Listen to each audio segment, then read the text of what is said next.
Uno. Hola amigos, soy Eder Zamarrón, soy urgenciólogo intensivista. Bienvenidos a esta charla que lleva por título ¿Ya tengo la gasometría? Ahora, ¿a qué le muevo al ventilador?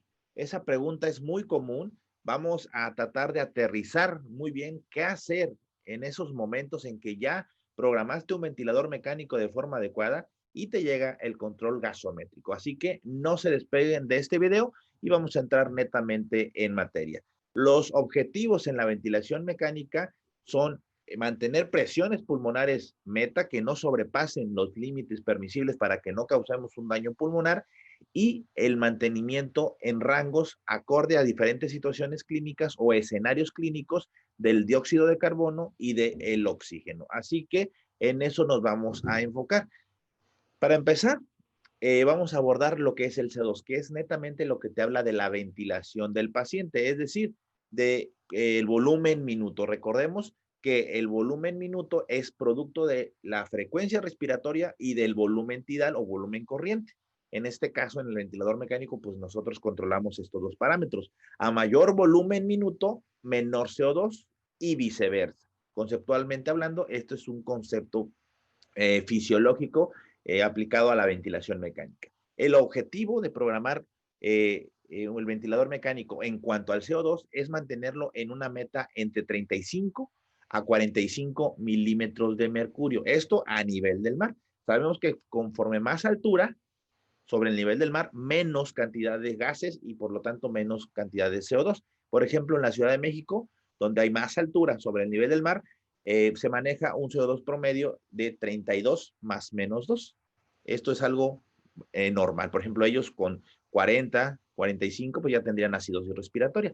Si ustedes son de diferentes ciudades donde estén laborando, pueden ver el artículo del doctor Pérez Padilla de la revista de enfermedades respiratorias, donde vienen los diferentes valores acorde a la altitud sobre el nivel del mar. Entonces es importante que lo tengamos en cuenta.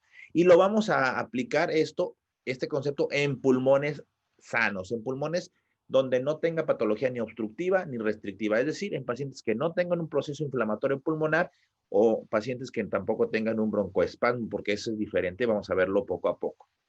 Es decir, aquí a lo mejor intubamos un paciente neurocrítico, o un paciente con una obstrucción de la vía aérea, un paciente que está en un transquirúrgico, etcétera. Y vamos a ponerlo en escena. Vean ustedes ahora cómo vamos a cambiar hacia un simulador en el cual está programado, vean ustedes, un volumen tidal de 480, una frecuencia respiratoria de 12, un CPAP o PIP de 5, un FIO2 al 30%. Entonces, yo lo que voy a hacer en este paciente es llevarlo a la frecuencia respiratoria que me esté dando un CO2 deseado. Vamos a poner un ejemplo relativamente sencillo. Vamos a suponer que nosotros en esta ocasión tenemos a un paciente y le tomamos la gasometría y nos sale con un CO2 de 50 milímetros de mercurio, ¿sale? Con 50 milímetros de mercurio de CO2. Pero yo lo que quiero en este paciente no es 50 milímetros de mercurio de CO2. Yo quiero, vamos a poner que estamos a nivel del mar entre 35 a 45, un promedio 38 a 40 es el CO2 que yo deseo. Y en esta ocasión tenemos una frecuencia respiratoria programada de 12, ¿sale? Entonces, la fórmula que vamos a utilizar es relativamente sencillo. Es lo que yo tengo entre lo que deseo. Así que es relativamente sencillo. Lo que yo tengo es un CO2 de 50 y una frecuencia respiratoria de 2. Por lo tanto, la fórmula que hay que hacer es CO2 actual por la frecuencia respiratoria actual. Vamos a poner, entonces, el CO2 actual es de 50 por, en este caso son 12, y lo vamos a dividir entre el CO2 que queremos, que en este caso van a ser 40. Y nos sale una frecuencia respiratoria de 15. Es decir, yo al ventilador mecánico voy a subirle de 12 a 15. ¿De acuerdo? Pero hay que tener mucho cuidado. ¿Por qué? Porque yo tenía, vamos a volver a regresarlo a 12, vean ustedes, y con 12 tenía una IE 1 a 2. Entonces yo lo que voy a hacer es subirle a 15 y ajustar mi IE. Mi IE el ajusto, hay diferentes fórmulas, ahorita por cuestiones de que es dirigido a cuestión de gasometría, pues vamos a omitir ciertas situaciones de ventilador, o sea, de programación. Queremos que queden los conceptos bien, bien claros. Entonces, yo ajusto la IE, que me quede nuevamente 1 a 2, y con mi frecuencia respiratoria de 15, tomando en cuenta que esté bien programado el ventilador en cuanto a volumen tidal, a PIB, a FIO2, etc. Entonces, eso es importante que lo tengamos en cuenta. Ven ustedes cómo ahora, si nosotros tomáramos un control de CO2, acá no se vio muy bien, pero en la parte de abajo, de 50 que tenía de CO2, va a comenzar a bajar a 42, 40, alrededor de 40 va a estar. No es algo tan exacto, pero en 3 a 5 minutos ya podemos ver los cambios. No es siempre necesario estar tomando tantas gasometrías.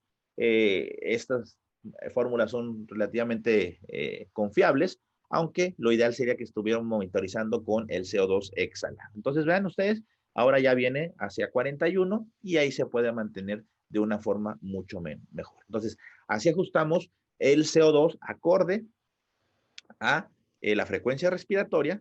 También puede hacer mover, obviamente, el volumen tidal, pero aquí, si ya tenemos calculado un volumen tidal adecuado, acorde, en este caso, acorde a la talla del paciente, entonces no tendremos necesidad de estar moviéndole más a esto. Entonces, vamos a regresar ahora a otra situación importante, que es el CO2, pero en pacientes que tengan acidosis metabólica. Esto puede ser de cualquier tipo, acidosis metabólica de anion GAP elevado o de anion GAP normal. Vamos a poner un ejemplo de que una paciente sea intubada por una cetoacidosis diabética. Entonces ahora nuestro CO2 no va a ser entre 35 a 45 a nivel del mar o el que corresponda sobre el nivel del mar. Ahora vamos a buscar un CO2 acorde al bicarbonato que tenga esa paciente.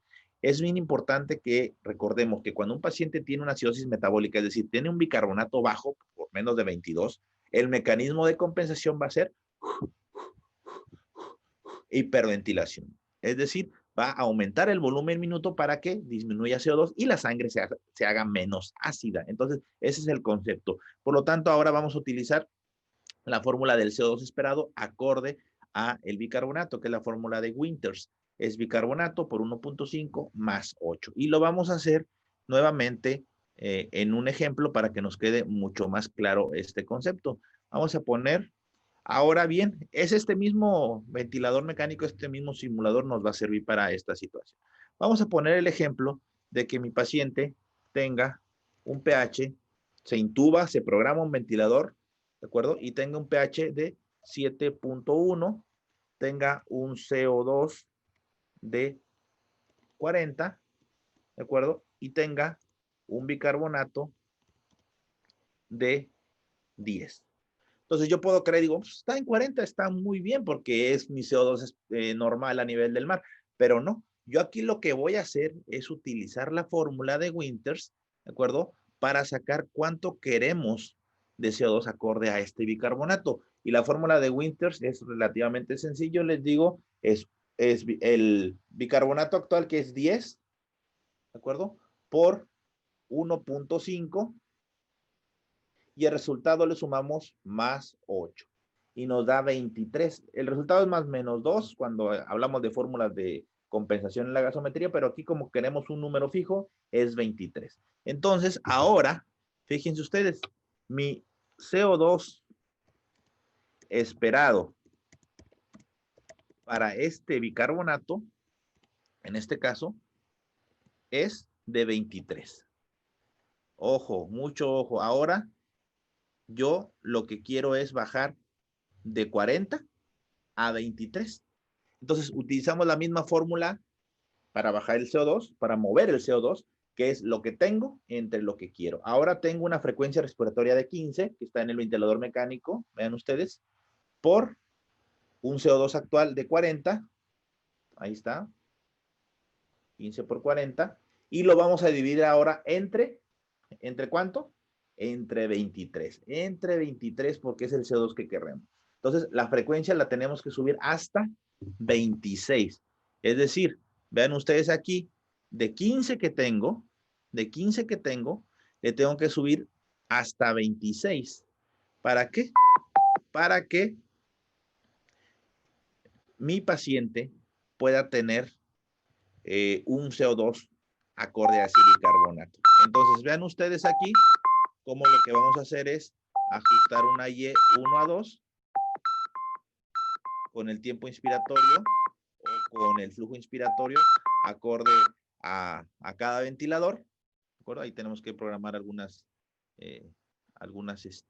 alarmas para que no nos marque el volumen minuto alto, pero pues es lo que queremos, un volumen minuto alto, ¿de acuerdo? Entonces vean ustedes, aquí ya tuvimos que subirle hasta 26 para que nos compense artificialmente ese pH. Tal vez este pH ahora con 23 de CO2 va a estar en 7.3, 7.25 y va a haber menos acidemia. Entonces, de esa forma es como nosotros debemos mover el CO2 cuando tengamos un bicarbonato bajo. Entonces, eso es bien importante que lo tengamos en cuenta, ¿de acuerdo? Voy a mover un poquito aquí las alarmas para que me permita trabajar sin tanto ruido. Ahora bien, regresemos nuevamente a nuestras diapositivas y vamos a ver ahora el CO2, pero no en pacientes con pulmones que permitan barrer o sacar ese CO2, sino en pacientes que tengan un CO2 alto por patología obstructiva, es decir, por broncoespasmo. Se intubó un paciente con asma, un paciente con EPOC o cualquier paciente que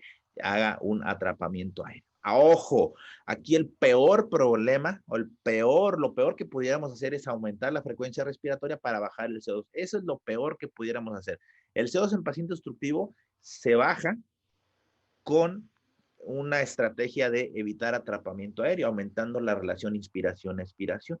Pero obviamente lo que queremos aquí no es que el CO2 se baje, sino es que no atrape aire para que no exista un colapso cardiovascular, porque estos pacientes hacen un choque de tipo obstructivo, por tanto atrapamiento que tienen. Es decir, esa capacidad residual funcional que tenemos nosotros en pacientes con atrapamiento aéreo, con broncoespasmo, se convierte en un espacio muerto pulmonar, porque permite que entre el aire, pero no permite que sale con facilidad. Ahora vamos a poner ese ejemplo en el ventilador mecánico. Lo vamos a hacer simulando ahora, ¿de acuerdo? Simulando ahora un paciente que tenga atrapamiento aéreo. Pero vean ustedes, aquí sí quiero que quede muy claro. Este paciente en el gráfico de flujo-tiempo, vean ustedes cómo tiene atrapamiento aéreo. El flujo que entra, flujo que no sale por completo, es decir, que se queda atrapado en los pulmones. Esto nos va a dar como consecuencia un autopip o un PIP intrínseco, es decir, esa, como le comento, ese nitrógeno, ese aire que se queda atrapado, genera una presión extra en los pulmones que causará un conflicto con la contracción del ventrículo derecho y causará un choque obstructivo. Entonces, los pacientes se mueren de choque obstructivo. Aquí vamos a poner un ejemplo. Que les digo, no es el objetivo netamente el CO2, sino es pues que no haga este atrapamiento aéreo, pero como consecuencia va a mejorar el CO2. Vamos a poner que recibimos una gasometría con un CO2 de 79 milímetros de mercurio. Entonces, aquí ojo, el peor error es lo que están haciendo aquí. Alguien a lo mejor previamente le aumenta o le aumentó la frecuencia respiratoria, entonces ese CO2, en lugar de mejorar, ¿qué creen que va a pasar? Pues va a empeorar. Entonces dices, no puedo, ¿qué estoy haciendo? Voy a matar al paciente de tanto CO2. No, se va a morir de un choque obstructivo. Entonces, ¿qué es lo que tenemos que hacer? Lo que tenemos que hacer, vean ustedes, vamos a poner acá para que vean la IE. Aquí tiene una IE, este paciente, de 1 a 2. Pero vean ustedes lo que sucede al bajar la frecuencia respiratoria. La vamos a llevar 12.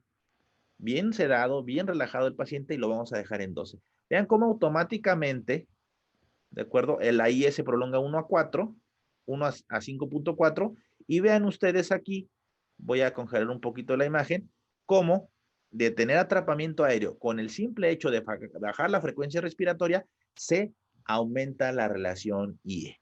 Hay varias otras estrategias para evitar atrapamiento de CO2 en pacientes obstructivos, como bajar el volumen tidal, aumentar el flujo inspiratorio, que en este caso se da por consiguiente por el tiempo inspiratorio con el cual se modula la IE, ¿de acuerdo?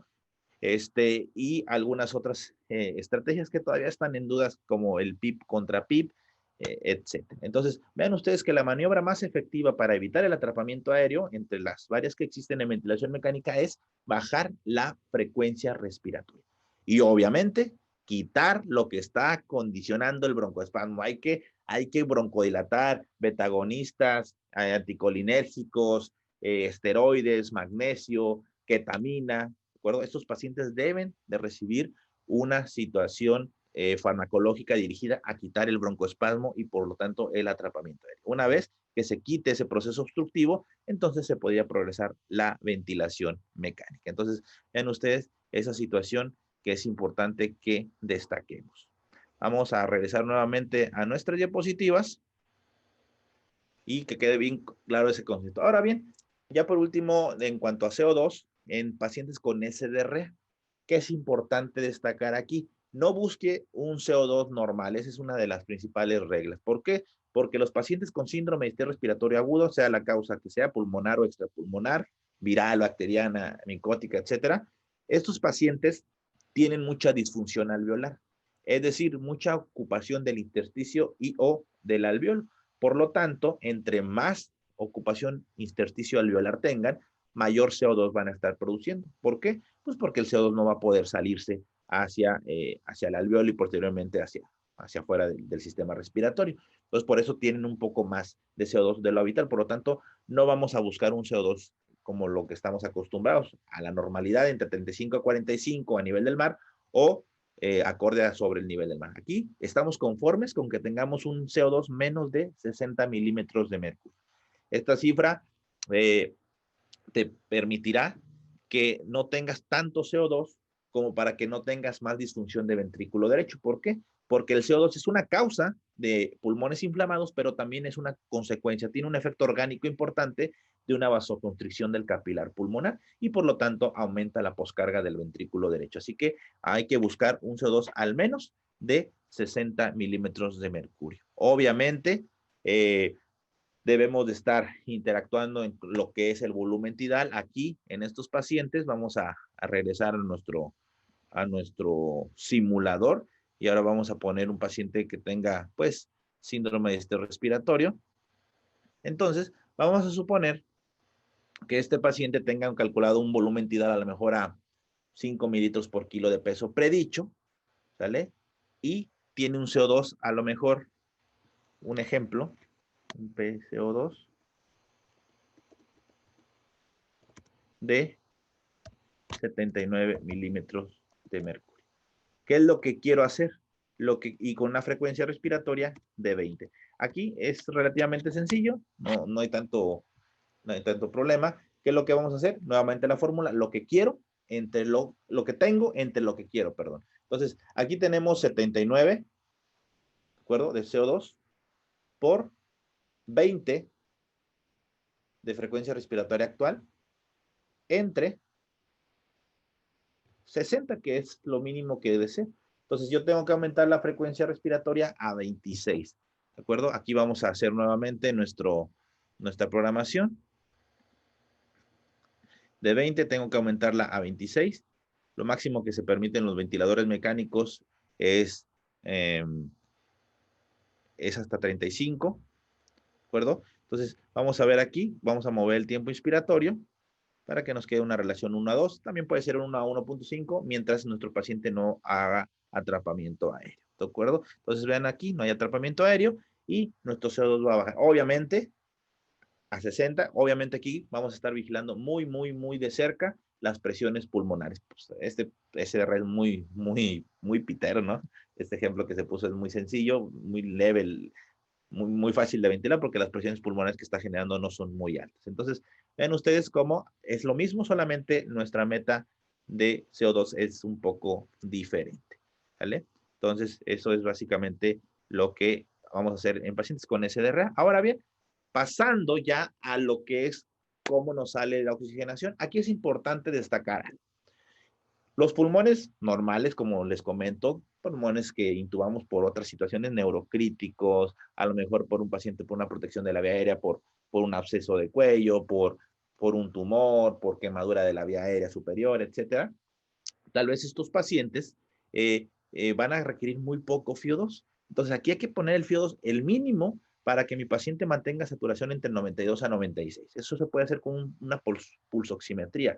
Si queremos gasometría para esto, pues con que esté entre 60 a 100 milímetros de mercurio a nivel del mar es algo normal. El mínimo FiO2 para mantener metas de saturación, de oxigenación en estos pacientes. ¿De acuerdo? Es importante que eso lo tengamos muy en cuenta. Vamos a poner, pues, un ejemplo en el ventilador mecánico, ¿de acuerdo? En el cual, vean ustedes, vamos a poner una programación de X paciente, a lo mejor un TCE que lo intubaron, le calcularon su volumen tidal entre 6 a 10, en promedio 8 mililitros por kilo de peso ideal, ¿de acuerdo?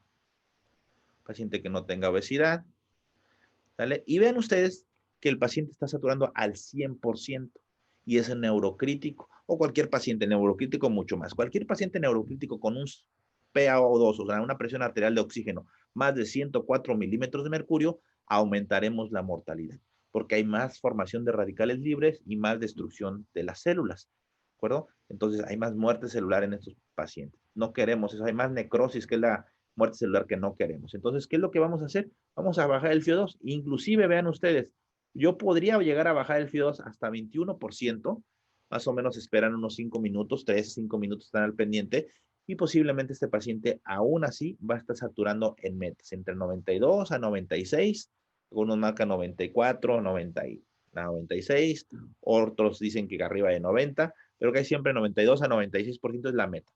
Pero nunca, o traten de evitar pacientes que tengan más de 98% de saturación. Entonces, aquí si se dan cuenta, hago mucho énfasis en la hiperoxemia. Claro, la hipoxemia es deleteria, menos de 90 milímetros de mercurio, menos de 90% de saturación, va a tener consecuencias también de lesiones celulares, pero aquí hago mucho énfasis en la hiperoxemia porque a veces la damos como normal. Está saturando a alguien al 100% y digo, qué bien, está saturando muy bien. No queremos a nadie saturando al 100%, ahí puede haber sus excepciones, pero y sus momentos de excepción, pero no como una regla general. Entonces aquí miren, con FiO2 al 21%, el paciente satura 97, 98%, y eso es más que suficiente para este paciente. Entonces, es importante que eso lo tengamos en cuenta. Ahora bien, ya de la última parte, viene lo que es un poquito más complejo, pero vamos a abordar, como estamos haciéndolo, de conceptos, que es el PaO2 en SDRA. Aquí queremos una meta de PaO2 entre 55 a 80 milímetros de mercurio, ¿de acuerdo? En pacientes con SDRA, y una saturación suficiente es 88 a 92 o a 94%. Con eso estamos tranquilos, ¿de acuerdo? Para esto, ¿qué es lo que tenemos que hacer? Para esto lo que tenemos que hacer es ajustar la fracción inspirada de oxígeno y la presión positiva al final de la expiración, ¿de acuerdo? Entonces, eso es importante que lo tengamos en cuenta regularmente. Acuérdense, paciente con una PAFI menos de 150, que es la relación entre la PaO2 y la FiO2 que estemos administrando, una PAFI menos de 150, aquel paciente que a pesar de un volumen tidal de 4 mililitros por kilo de peso predicho, tenga presiones mesetas por arriba de 28 milímetros de mercurio, ¿sale?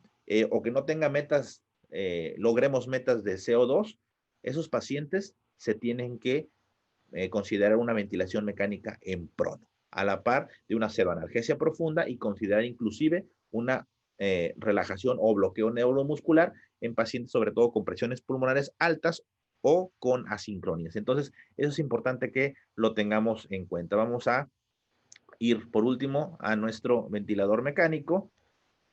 Bueno, entonces en el simulador que estamos teniendo ahora, vean cómo pues es un SDRA mucho más severo, más importante, porque tiene una presión pico de 30, a pesar de que estamos teniendo una volumen tidal de 280. Este paciente, vamos a poner un ejemplo, que está a 4 mililitros por kilo de peso predicho. Entonces, este paciente está cumpliendo con menos de 35 de pico. Vamos a ver, aquí hay que hacer algunas otras estrategias para evaluar, ¿de acuerdo? Vamos a ponerle una pausa inspiratoria para ver cuánto trae la meseta. Ven ustedes aquí. Aquí se nos hizo la presión meseta. Ven ustedes, tiene 25 de meseta. está en metas. Ahí estamos, 25 de meseta con 12 de PIB. Entonces estamos en metas, ¿de acuerdo? De metas de presiones, ¿de acuerdo? Siempre hay que tratar de tener el CO2 menos de 60. En este caso lo tiene a 68. ¿Qué es lo que vamos a hacer? Buscar aumentar la frecuencia respiratoria para bajarlo a menos de 60. Con la fórmula que ya vimos, no vamos a redundar muchísimo y cuidando que la IE quede 1 a 2 o 1 a 1.5 y que no exista atrapamiento aéreo. Le vamos a quitar la pausa, vamos a tumbar la pausa, no es necesaria, ¿acuerdo? Solamente para evaluar la presión meseta, vean ustedes, con 1 a 1.7 de IE, no está haciendo atrapamiento aéreo, así se puede quedar este paciente. Pero miren ustedes, está saturando al 77%. Entonces, ¿qué es lo que vamos a hacer? Aquí lo que hay que hacer es aumentarle el FiO2, ¿de acuerdo? Vamos a aumentárselo igual a 80, 90 para lograr las metas de saturación, ¿de acuerdo? Los pacientes, recordemos entonces, que no cumplen con meta de oxigenación, ahí subimos CO2, comienza a subir la saturación, que no cumpla con metas de saturación de 88 a 92, 94%, entonces, y una PAFI menos de 150, estos pacientes deberíamos de considerar la ventilación mecánica en prono. Bueno, aquí se mantienen controlados, no hay ninguna sincronía, pero posiblemente tenga una PAFI menos de 150 este paciente y necesitamos una pronación. Una PAFI menos de 150 o una SAFI menos de 190. En este caso, porque también saquemos la SAFI, que es la saturación entre la FiO2, sería 90 entre 0.81 y nos da 111 de SAFI. Menos de 190, este paciente requerirá una ventilación mecánica en prono. Entonces, hay que ajustar la FiO2 y hay que ajustar también los niveles de PIB, el PIB mínimo necesario para que sature al 88, al 92% y que no sobrepase las metas de presiones pulmonares. Tal vez aquí podamos ganar un poquito más de PIB. No es el caso estrictamente de esta charla, pero a lo mejor un poco más de PIB podemos preservar que la meseta no se nos vaya más de 28 y que comience a ganar oxigenación. Recuerden, tratar de evitar PIB más de 15, más de 17, ya no es muy bueno, pero a lo mejor tenerlo entre 8 a 15 puede ser aceptable, aunque ya hay literatura que desde 5, si con 5 está saturando bien, se puede dejar desde 5 aunque sea SDR. Entonces, 8 a 15 es como que lo más aceptable, el mínimo para que su paciente sature entre 88 a 92, 94%. ¿De acuerdo? Ahí va mejorando la saturación, 85, y de hecho las presiones pulmonares no se han ido muy arriba. Entonces, este paciente se está beneficiando de ese PIB, pero no tan alto. Entonces, bueno, eso son conceptos que debemos de estar manejando siempre. Nunca olvidemos pacientes que vayan a recibir con una gasometría arterial, que si se prefiere que esta gasometría obviamente sea arterial, verifiquen que sea arterial realmente para que puedan hacer las evaluaciones correctas en la ventilación mecánica, tanto en el CO2 como la oxigenación, aunque nunca dejemos de lado que pues ya inferimos aquí en esta plática que ustedes programaron bastante bien al ventilador mecánico. Si quieren aprender mucho más, muchísimo más de la ventilación mecánica, inscríbanse a nuestro curso de siemprevirtual.com, evento online, bastante bueno, no es por nada, pero van a ver que no se arrepentirán. Muchas gracias por su atención y estamos en contacto. Bye.